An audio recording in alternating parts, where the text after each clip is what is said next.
రాహుల్ అని 12 సంవత్సరాల బాబు వీధుల్లో చెప్పులు లేకుండా చిరిగిపోయిన బట్టలు వేసుకుని వీధుల్లో తిరుగుతూ ఉండేవాడు. అతడికి తోడెవ్వరు లేరు. కేవలం ఒక్కరు మాత్రమే. అతడి ఆకలి అతడి జీవితంలో శాశ్వత సహచలిగా ఉంటూ ఉండేది.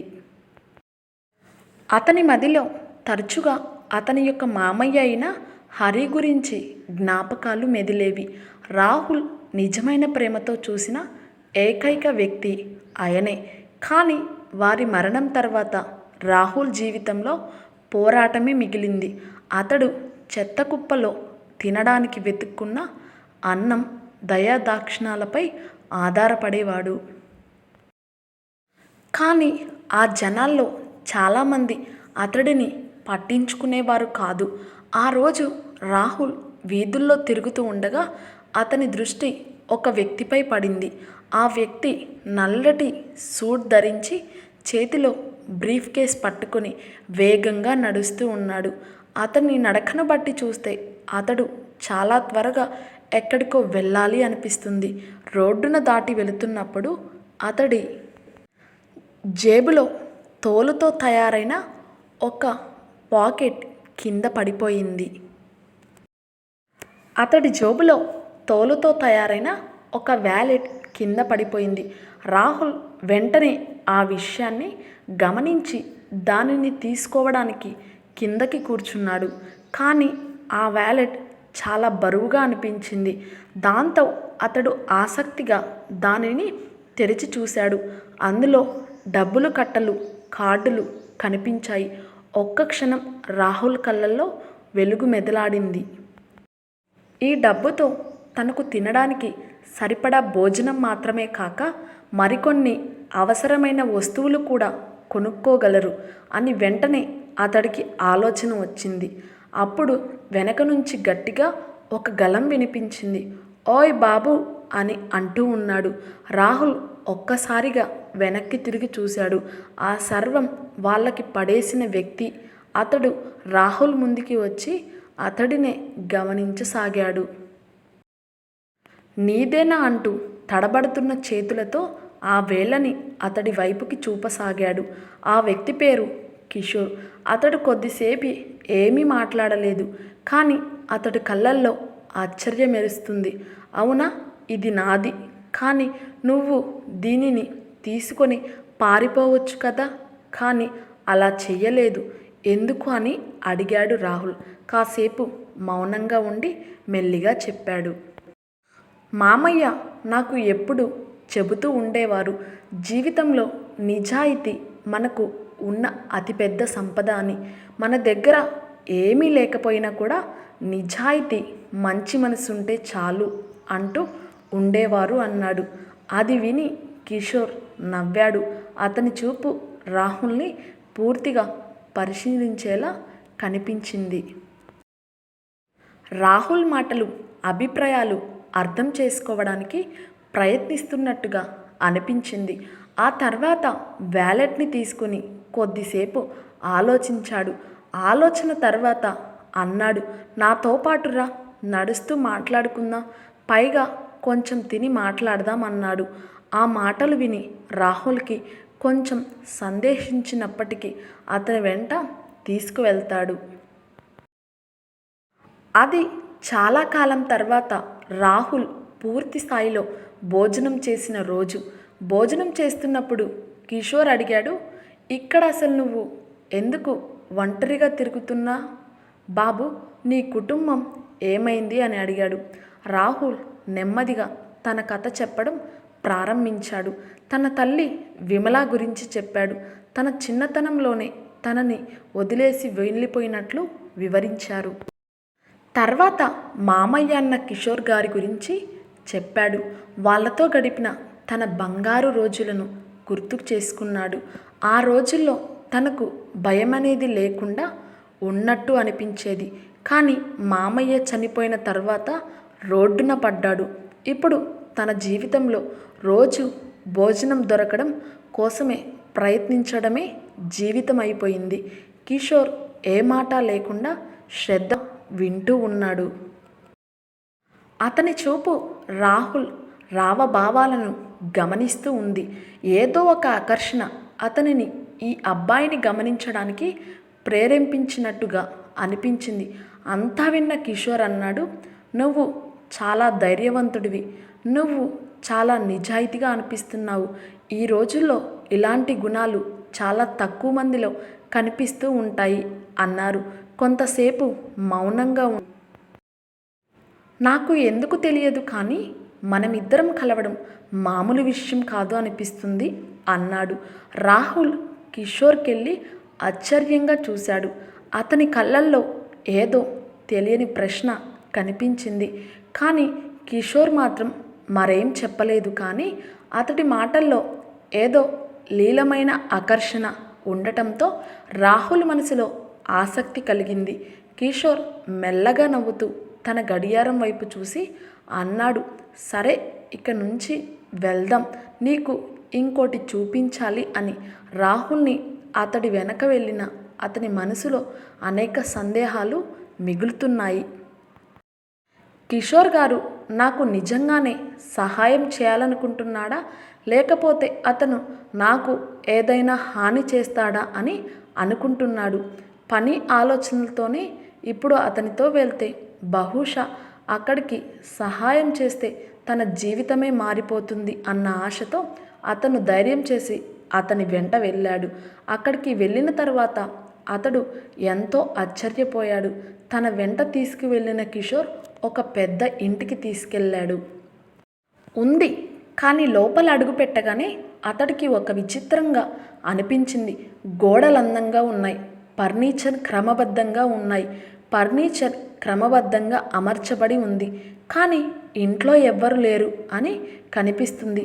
రాహుల్ ఆ ఇంటి ప్రశాంతతను గమనిస్తూ అడిగాడు, మీరు ఇక్కడ ఒంటరిగా ఉంటారా అని. అప్పుడు కిషోర్ కొంతసేపు మౌనంగా ఉండి లోతైన శ్వాస తీసుకొని సమాధానమిచ్చాడు. నా భార్య కొన్నేళ్ల క్రితం కన్నుమూసింది. మాకు పిల్లలు లేరు. ఆమె వెళ్ళిపోయిన తర్వాత ఏదైనా జీవితం ఇలాగే మౌనంగా ఉంటుంది.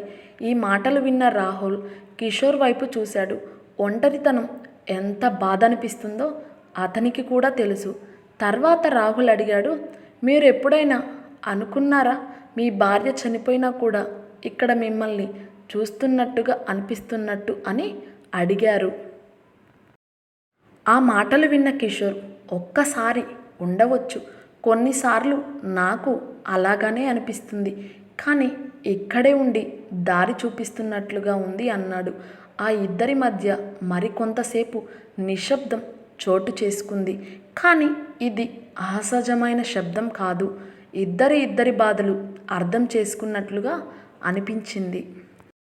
కొంతసేపటి తర్వాత కిషోర్ రాహుల్ని అడిగాడు, మీ అమ్మగారి దగ్గరికి నువ్వు ఎప్పుడైనా వెళ్ళాలి అనుకున్నావా అన్నాడు.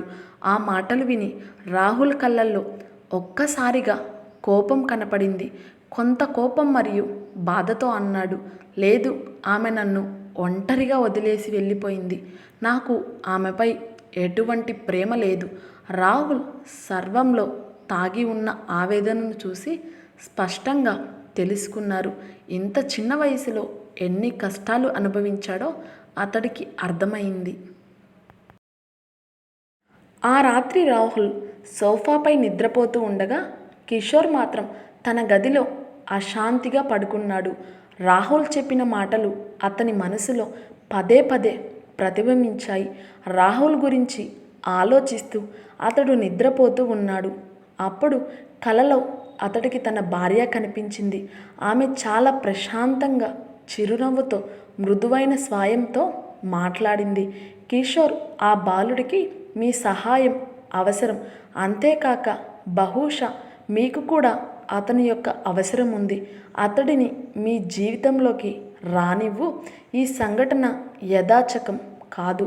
ఈ కథ రాగానే వెంటనే కిషోర్ ఒక్కసారిగా మేల్కొన్నాడు. అతని గుండె ఘనంగా కొట్టుకుంది. కొద్దిసేపు అతడి తలుపు వైపు చూసి మౌనంగా ఏదో ఆలోచిస్తున్నాడు. ఇది నిజంగా ఒక సంకేతమా? రాహుల్ నా జీవితంలోకి రావడానికి ఏమైనా బలమైన కారణం ఉందా అంటూ నిద్రపోకుండా ఆలోచించసాగాడు. రాహుల్ నిద్ర లేచేసరికి కిషోర్ రెడీ అయ్యాడు. అప్పుడు చూసి చెప్తాడు, బాబు నువ్వు రెడీ అవ్వు, నేను ఒక చోటికి తీసుకెళ్తాను. అప్పుడు రాహుల్ అడిగారు ఆశ్చర్యంతో, ఎక్కడికి సార్ అని. అప్పుడు ఎటువంటి సమాధానం చెప్పలేదు కిషోర్. ఇద్దరు టాక్సీలో కూర్చుని నగరంలోని ఒక పెద్ద హాస్పిటల్కి చేరుకున్నారు. హాస్పిటల్ లోపలికి అడుగు పెడుతూ ఉండగా కిషోర్ నెమ్మదిగా అన్నాడు, ఈ స్థలం నా రెండవ జీవితం, నేను ఇక్కడే పనిచేస్తాను అని. ఆసుపత్రి లోపల ఒక వాతావరణం కనిపిస్తుంది. డాక్టర్లు నర్సులు వేగంగా అటూ ఇటూ తిరుగుతూ రోగుల గురించి శ్రద్ధ తీసుకుంటూ ఉన్నారు. మీరు ఇక్కడ ఏం చేస్తారు అని రాహుల్ని అడిగారు. నేను డాక్టర్ని అని గర్వంగా సమాధానం ఇచ్చాడు కిషోర్. రాహుల్ మధ్య తెలియకుండానే వారి మధ్య అనుబంధం కొన్ని రోజుల్లో బలంగా మారిపోయింది. కిషోర్ రాకుండా తీసుకోవాలి అనుకున్నాడు. అలా తీసుకోవాలి అని ప్రయత్నాలు చేస్తున్నప్పటికీ రాహుల్ యొక్క అసలు తల్లి గురించి సమాచారం బయటకు వచ్చింది. అప్పుడు భవిష్యత్తులో ఎటువంటి అడ్డంకులు ఉండకూడదని కిషోర్ రాహుల్ యొక్క తల్లిని సంప్రదించి ఆమె అనుమతి తీసుకున్న తర్వాత అతన్ని దత్తత తీసుకోవాలి అనుకున్నాడు. ఆమెను ఒకరోజు చూపించారు. ఆమె తన కొడుకుని చూసి చిరునవ్వుని ముఖంపై, బాబు ఈ రోజం కోసం నేను ఎంతకాలం ఎదురు చూస్తున్నానో, నేను మళ్ళీ చూస్తానని అనుకోలేదు అంటూ ఉంది. ఆ మాటలు విని రాహుల్ కోపంతో బాధతో ఆమె వైపు చూశారు. తన చేతిని ఆమె నుంచి వదిలించుకో అన్నాడు. ఎదురు చూసావా నువ్వు? నన్ను ఒంటరిగా వదిలేసి వెళ్ళిపోయావు. నీ గురించి, నీ జీవితం గురించి ఆలోచించావు, కానీ నా గురించి ఎప్పుడైనా ఆలోచించావా అంటూ కోపంగా అడిగాడు. ఆ తల్లి ఒక్క క్షణం తలదించుకుంది. ఆమె కళ్ళల్లో నీళ్లు పెరిగాయి. నేను తప్పు చేశాను, కానీ నువ్వు నాకు ఒక్క అవకాశం ఇవ్వు. నేను సరిదిద్దుకోవాలని అనుకుంటున్నాను. నేను మీతో మళ్ళీ జన్మించాలనుకుంటున్నాను. నీకు బాధ కనిపించలేదా? నీ స్వార్థం కోసం నువ్వు అతని మామయ్య దగ్గర విడిచి వెళ్ళిపోయావు. ఇప్పుడు అతడు తన కొత్త జీవితాన్ని ప్రారంభిస్తున్నాడు. ఇప్పుడు నువ్వు ఎందుకు తిరిగి రావాలనుకుంటున్నావు అని అడిగాడు కిషోర్. అప్పుడు అతనికి కనపడుతూ అన్నది, నేను తప్పు చేశాను, కానీ అప్పుడు నాకు వేరే మార్గం కనిపించలేదు. నేను భయపడిపోయాను. నాకు ఏం చేయాలో అర్థం కాలేదు, కానీ ఇప్పుడు నేను మారిపోయాను అన్నది. నువ్వు నిజంగా మారిపోయావా లేదా అన్నది ఇప్పుడు ముఖ్యం కాదు అని కిషోర్ ఆమె ముఖంలోకి చూస్తూ అన్నాడు. ప్రశ్న ఏమిటంటే, రాహుల్ నిన్ను తన జీవితంలోకి తిరిగి కోరుకుంటున్నాడా లేదా అని అన్నాడు.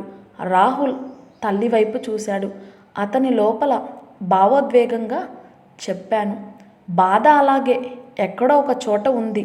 ఇక నాకు నీ అవసరం లేదు అన్నారు. ఆ తల్లి కళ్ళల్లో నీళ్లు పెరిగాయి. ఆమె రాహుల్ని చివరిసారిగా చూసింది. అంతా ఏమీ మాట్లాడకుండా వెళ్ళిపోయింది. అతను వెళ్ళిపోయిన తర్వాత కిషోర్ రాహుల్ దగ్గరకు తీసుకొని హత్తుకున్నాడు. మీ గురించి నేను అనుకున్న దానికంటే నేను ఇంకా ఎక్కువ అర్థమైంది. తర్వాత రాహుల్ని దత్తత తీసుకున్నాడు. కానీ ఇది ఒక కాగితం మీద సంతకం మాత్రమే కాదు. ఇది ప్రేమ, విశ్వాసం ఆధారంగా నడిచే ఒక కొత్త బంధానికి తొలి అడుగు. రాహుల్, కిషోర్లు కలిసి తన కొత్త జీవితాన్ని ప్రారంభించారు. రాహుల్ నెమ్మదిగా తన గతాన్ని వదిలిపెడుతూ ముందుకు సాగాడు. తన తల్లి పేరు కూడా అతడు తన జీవితంలో గుర్తుంచుకోవాలి అనుకోవడం లేదు. కిషోర్ అక్కడికి తండ్రి స్థానంలో ఒక అందమైన జీవితాన్ని ఇచ్చాడు. ప్రేమ, గౌరవంతో కూడిన కుటుంబాన్ని అందించాడు. ఇప్పుడు బాగా చదువుకొని ఒక ఉన్నత స్థాయికి తన తండ్రిలాగే డాక్టర్ అయి పేదలకు సహాయం చేస్తూ ఉన్నాడు. నా స్టోరీ నచ్చితే లైక్ చేయడం, కామెంట్ చేయడం, సబ్స్క్రైబ్ చేయడం మర్చిపోకండి. ఇలాంటి మరెన్నో స్టోరీస్ కోసం నా ఛానల్ని విజిట్ చేయండి. ధన్యవాదములు.